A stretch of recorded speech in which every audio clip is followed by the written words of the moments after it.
Hey everybody, it's Cinnamon Cooney, your art Sherpa, and I'm going to show you how you can grid in and use that grid to draw complicated shapes like these shoes that might be kind of mentally challenging as you saw me go through in the grid video. I'm going to talk a little bit about the color, the background color, what I'm going to do, and show you the process of how I get it in. On the mic is my husband, John.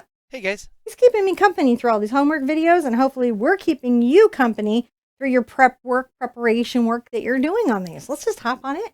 All right. I like the let's just hop on in part of it. Do you? So I put out a little burnt sienna and some primary blue, which if you've been painting for me a while, you know is actually probably really phthalo blue because it's the same pigment code, but we're calling it primary. Based on that, in my color chart, I have a really good idea of what these two colors will make together. And I feel like that works very well with the background. And I really liked the colors that were in this already. So even though it's, I could have done this on my color wheel because look, if you look at the blue here on the Harmony color wheel, look what's there. Versions almost of this, right? So that's very telling to me looking there going, oh, like that's probably like some burnt sienna and maybe a little bit of a vermilion and yellow and then white, just trying to get that crazy color. And it's probably based in that. So knowing that, I'm feeling very confident about my color choice, and I'm going to just mix these two together and paint the background in a fairly dark color. If I need some of the black or white from earlier, I can use it. But I think right now, all right, you can see that that's actually kind of what we're dealing with. Mm-hmm. Now, I think I have... There you go. Do I have the right image loaded? Yes, you do. Okay, good. Do you see something different than what I'm seeing? Was it grid? It's grid. We're all gridding now. We gridding. don't know what the homework is anymore. We're trying to get some of the homework up for you guys. Well, you have a minute to think about it. I'm always worried, like, wait a minute, is it the gridded one or is the non-gridded one? Is it supposed to be in monochrome or non-monochrome? Or I think the thing that's important for them to know, though, that's why we seem confused about where we are or what day it is. It's true, because we're temporally... We're time lords right now. We're disrupted temporally. We really are. We're existing in the ever-present now. It's like a never-ending version of the new Discovery on the CW. I promise you, if you rewind and watch this spot right now, I'll tell you that you're watching this spot right now over and over and over. It's just how it works. I hope you guys are keeping up your spirits during this journey. Keeping it going. If you've just discovered this one video because you thought you'd like to paint some shoes and you thought that could be helpful to know how to draw that in, it will be. This is a very helpful method of getting an image on. I do have a traceable here, and there's nothing wrong with using a traceable. That's not cheating. Sometimes artists will vocalize that, and they will say really funny things like, well, you're just cheating or solve. No, I'm not. I got the painting done. Process is process. If the camera obscure is good enough for the gold masters, it's okay if I use a transfer method. Mm-hmm. Like, they wouldn't teach it to us in art school unless it had a purpose, and it really does. It's a good thing to know. But this is that next good skill, and I think after 900 videos, teaching more of these other skills seems like a good idea. It's had its usefulness. I think this is going to make my underpainting easier. Got some nice deep value here. All right, I'm liking that. It looks maybe to you like a gray, but it's really kind of got that green color that you see in the background.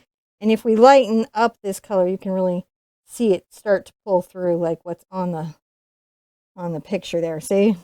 Oh yeah. So if ever you need to like check a color and be like, will this work? That's a good method to do. You can be like, you can get right down, you can tune it right into something too. And, always make sure you let it dry for color shift. But as long as you're, within range, you'll be okay on any painting. Value is much more important.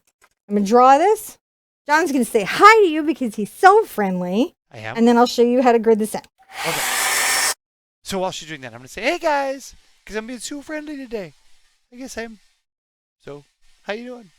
Good to see you. You remember Don't use your air mover on the high heat setting. Don't use it on any heat setting at all. You should use it on no heat because heat's not good for acrylic paint. It makes it soft and color shift and do all sorts of not fun things. So just use it on the air mover setting. And hope you guys are having a good day. Hope you're having a good time enjoying this. This is Acrylic April's been pretty cool. There you are, Sherpa. Here I am. Here I am. Okay. Make sure that's not hot. So what I'm using is a charcoal pencil. This is the General's charcoal pencil. They're not pricey. That's why I use them, and they just have a nice charcoal in them. Charcoal is just slightly higher quality than chalkboard chalk, right? But similar processes here. It just has different. Got a little clay. The pigment's nicer. It has like actual titanium white. It's a very dark background you've put in. Yes, it is, isn't it? I'm having to adjust the camera up just a little bit. It was darker than I expected. I think it's going to be nice though, because then as I lighten over it, it'll give me some nice wood texture. Oh no, I didn't think you were arguing with me. I was just explaining what the creative choices were. You have been getting a lot of requests on the YouTube channel by Z Copper to do a studio tour. Like, he's like, let me see the studio. So you can see this is the upper left-hand corner of the canvas surface we paint on, and this is the upper right-hand corner of the surface that we go on. Tour, dude, tour. Down over here. Don't make me laugh. I'm gritting, and Twix is coming through. I can see her moving the curtain. She's making her little progression through. She's probably on to see who's got treats. So what I like about gritting, you know what I always explain is 2 inches, 4 inches, 6 inches each side, which is 5 centimeters, a little over 10 centimeters, and almost 15.5 centimeters, somewhere between 15 and 15.5. So what you do, these are the same size. It's an 8x8 with the grid on it. This is an 8x8 with a grid on it. So all I've got to do is just work each individual square and pay attention to the entry and exits. So if my shoe enters this square here, and if the front end of it enters this square here, and then the back is here, that helps me kind of know where that shoe would be. And then almost to the midpoint of that square, so I'll put this here. Now I can kind of draw that down. There we're doing. And I have this already come up, so got that there. Now this comes right out here and then goes down to here. So all I've got to do is bring this line kind of here. And then there's a bit of that little side shoe showing there. So that's very interesting to me. Then this comes down to almost here. And curve that up. And then this comes through this square right here and comes across right about here. The toe is here. So that's what I'm doing, is I'm just trying to make sure that I'm seeing my grid as accurately as possible, because then that will let me fairly accurately talk a bit about shape. The shoe comes back here and comes up about, right there. The opening is right here, and then believe it or not, this side is a little bit higher. Isn't that interesting? And I want to come down here and say I've got a little toe here. So really, my shadow comes back like that. I'm just actually trying to even tell myself where certain elements of it are. Now, coming up here, this is just outside this little part of it. So I can, and when I know this one comes in and out here. There we go. And that comes down to meet up there. There we have that.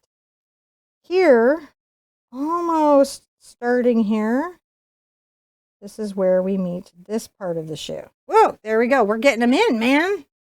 Complicated shapes are not running us today. Dun, dun, dun, inside of that sole. It comes down to about here, and it finishes up right about there, so I can kind of get the inside of that sole. This one starts here, curves a little bit back in, comes up, and then below this line, it begins to turn and come down around. So now I've caught the inside of that pretty well, pretty easily, right? And if I really want to catch the complicated shapes of my bougainvillea, I can.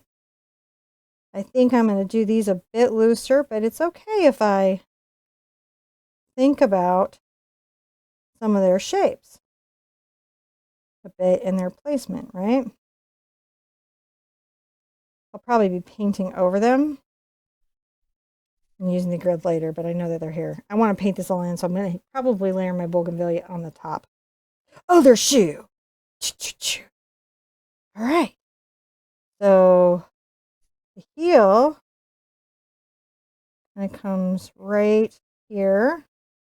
The top of the shoe is here. We have an inside entrance point almost here, right? I got a cross exit here. So that's interesting, coming up and then exiting out in that fascinating way. That would have thrown my little brain right off. Happy joy, happy joy, happy joy. Coming down here. So I used to do gridding really for like portraits and stuff like that. That's how you get a good portrait. When I was into doing faces, I would grid. No, that's right there. And then this one is here. And then their toe is right here.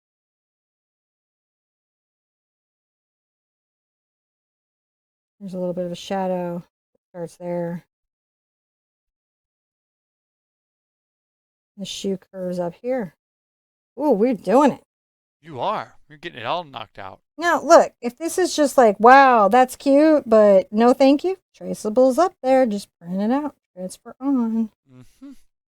All right. So this comes right across here and makes a little curve up. There we go. Oops. I feel like I almost spilled my water. Coming in here for this inside of the shoe. This is very quietly up here. But it's very much in shadow. Right, so we're going to come down here. And this really comes around right to there. There we go there. There's a bit of the shoe that shows here. It's very deeply in shadow. That's what we do. That is our shoes, the gridded in. Wow. I'm kind of really pumped with that. That's going to be okay. It is. Going to help me get that in. So if you saw me do the value study, you saw my like free-handed method, which actually I was kind of impressed with, to be really honest. I felt like I did a pretty decent job of just eyeballing those in. Yeah. But this is going to help me be much more accurate in my rendering of it. So, absolutely, yeah. And I think it'll help them, right? Yeah, I think so too. I'm glad you guys who are putting in all this work and all this effort to just show up every day. And remember, there are days that you don't feel it. There'll be days that you do feel it. It's okay to, like, you know, do something simpler or make changes because it's about a marathon. Not a marathon. Be good to yourself. Be good to each other. And I want to see you at the easel really soon. Bye-bye.